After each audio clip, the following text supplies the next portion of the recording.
नमस्कार मंडळी. तर आज बेत टाकलाय पाणीपुरीचा. तर बघू शकता मस्त शेव, त्याच्यानंतर खारी बुंदी, कांदा चिरलेला आहे बारीक, छान लिंबू, कोथिंबीर आणि बटाटे उकडून त्याला तिखट मीठ असं लावलेलं आहे. गोड पाणी घरीच केलं आहे, तिखट पाणी घरीच केलेलं आहे. आणि त्यानंतर याच्यामध्ये पुऱ्या आहेत. पुऱ्या करायचा मी प्रयत्न केला पण थोड्याशा मऊ झाल्या. तर अशा प्रकारे हा बेत टाकलेला आहे.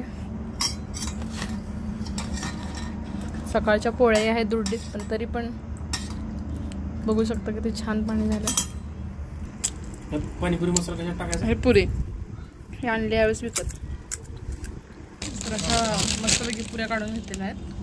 हे पाणी मी घरीच केलंय. चिंच भिजू टाकली, थोडा गूळ टाकला, त्याच्यानंतर ह्यात मीठ टाकलं, त्यानंतर थोडा चाट मसाला टाकला, धणे पावडर टाकते आणि ह्याच्यामध्ये आलं, त्यानंतर थोडंसा म्हणजे लसूण, कोथिंबीर आणि पुदिना आणि छान असं त्याचं मिक्स करून घेतलेलं आहे.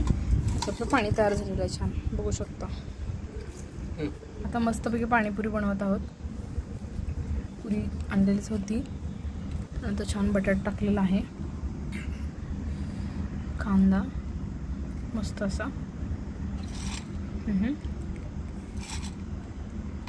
मस्तच ओकेच. मीडियम पाहिजे. हे नवऱ्याने बनवून दिलेली पाणीपुरी, पण तयारी मी केली होती. कुठे गेली? वाव,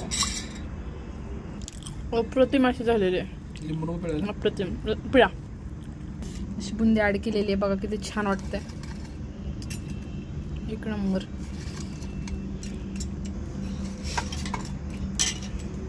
तिखट पाणीपुरी आवडते म्हणून तिखट टाकलेलं आहे. अप्रतिम अप्रतिम असं तिखट पाणी झालेलं आहे. खूपच मस्त, खरंच खूप मस्त. अशा प्रकारे घरच्या घरी हेल्दी असा बेत केलेला आहे. कोणी थांबू नाही शकणार बाबा.